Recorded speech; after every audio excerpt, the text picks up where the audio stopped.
Hi there guys, welcome to my YouTube channel. My name is Tian Conradi, I'm the Flying Dutchman, and if you're new to the channel, welcome. Today we're going to chat about how to buy running shoes, what to look for when you spend your hard-earned money, and how to go about matching up your biomechanics with the correct running shoe.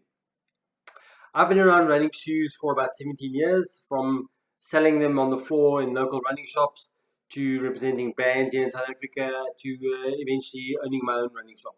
And I want to pass on some of the knowledge and some of the stuff that I've learned over these years to make your process of finding the right shoe and matching your biomechanics a little bit easier.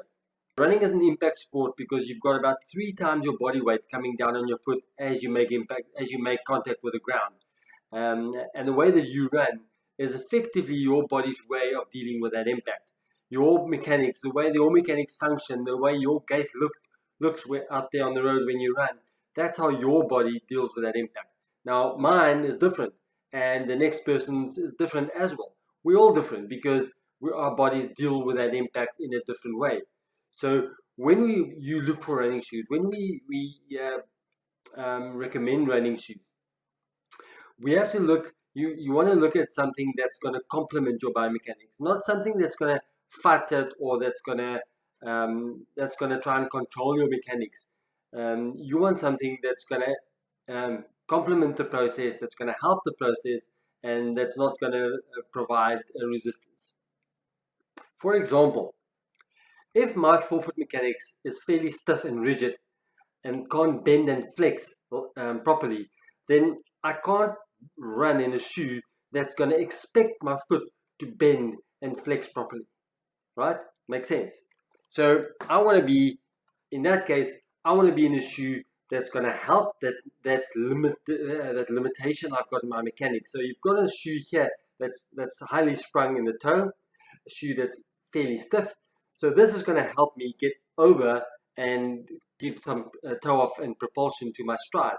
Whereas when I'm going to be in a shoe like this, the shoe is going to expect my foot to do the work, yet my mechanics is too stiff and rigid to really do the work properly. I need a shoe to assist and to help. And that's what I'm saying when I say you've got to find a shoe that matches your biomechanics. Because when you go into a shoe like this, let's go the other way around. If you've got mechanics in your forefoot that's flexible, that can do the work, and you go into a shoe like this, your mechanics is going to fight the shoe. The shoe is going to want to do the work, and your foot's going to want to do the work at the same time. So what happens is your body effectively can't deal with the impact properly. So that impact still happens because you keep running, right? So the impact's got to go somewhere else, and it goes further up the kinetic chain. Plantar fascia, calf, Achilles, knees, hips, wherever that impact gets dealt with, it goes elsewhere because your mechanics can't deal with it efficiently because you're at an arm's length with the shoe. You're battling with the shoe. So, and that's why I'm saying it's very important to find the right shoe that fits your mechanics, as opposed to a shoe that tries to control it or that's fighting the mechanics. So let's have a look at the biomechanics of running and how you can go about finding the right shoe that fits your mechanics or your running gait. All right. When we buy running shoes or when we look at running shoes, we focus on the stance phase of running. Right? Running consists of 2 phases: the stance phase, which is your foot on the ground phase, and the swing phase, which is obviously the leg that's in the air. So we focus on the foot on the ground because that's obviously where running shoes play a role. The stance phase begins as soon as your foot hits the ground. It then goes into mid-stance phase and propulsion and toe-off. The first part here is the contact phase. The contact phase happens the minute your foot touches the ground. Right? The purpose of this phase is to reduce impact and to dissipate shock as your foot hits the ground. Right? So now your foot has to adapt to the terrain before it starts pronating into mid-stance. Now, pronation is not a disease, it's not something evil, it's actually quite necessary to run properly. Pronation is a natural form of motion and it actually helps us with dealing with the impact of running. So it's something that you don't want to manipulate or don't want to control. You want to leave the foot to make contact with the ground in its most natural way possible, right? So what we're going to focus on is the mid-stance phase. 50% of the time that we spend on the ground is in mid-stance. This is kind of the stability phase of our running gait, because this is where you want your foot to be fairly stable. Okay, and you want your foot to do this by its own accord, meaning it's strong enough to actually remain stable during this phase, or you're going to need a shoe to help with a little bit of stability, a little bit of structure to actually keep your foot stable during this phase. I want to show you guys a test you can do, or you can help someone, you can ask someone to help you do it. And it is basically to test the strength of your arch, or whether your foot can remain stable during the mid-stance phase.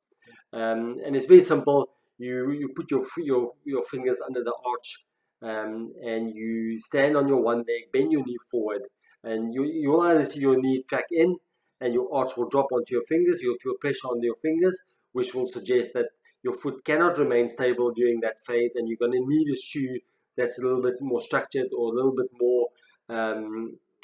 more supportive, versus if you don't feel any pressure on your fingers, the arch is strong enough, and the biomechanics is sufficient enough to remain stable during the mid-stance phase.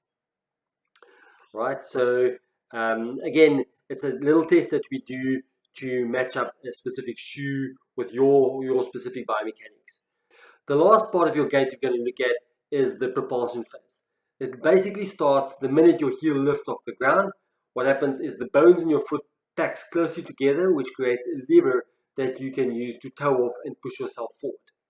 Now, if the mechanics in your foot can't provide you with this lever, you cannot toe off properly, and you cannot push yourself off the ground properly. And therefore, again, according to your biomechanics, you would need a running shoe that's a little bit more, provides a little bit more assistance in pushing you forward, and getting you into a toe-off position where you can create a bit of propulsion. Right? A test here that we're going to look at is called the Jack's test. Now, the Jack's test is used to determine your windlass mechanics and whether or not your foot can actually create that lever to push you forward. Right? What is your windlass mechanics? It's basically your foot's ability to remain loose and nimble when you strike the ground, and to become stiff and rigid to push you forward and to create propulsion.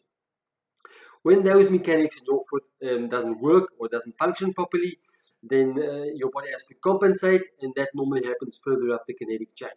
So again, it's another test that we use to match your specific biomechanics with a shoe, and to see what shoe we can use to complement your specific biomechanics. So when you buy running shoes, look for something that matches your biomechanics. If you don't know what your biomechanics does or how it functions, then go to your local running shop. They've got enough knowledge in store to be able to help you and assist you to analyze your gait, and to provide your biomechanics with a solution or an option that will complement and not fight it or control it. If you enjoyed this video, press the subscribe button. Click on the bell so you get notified when there's more videos like this coming up. And yeah, we'll see you guys out on the road. Cheers!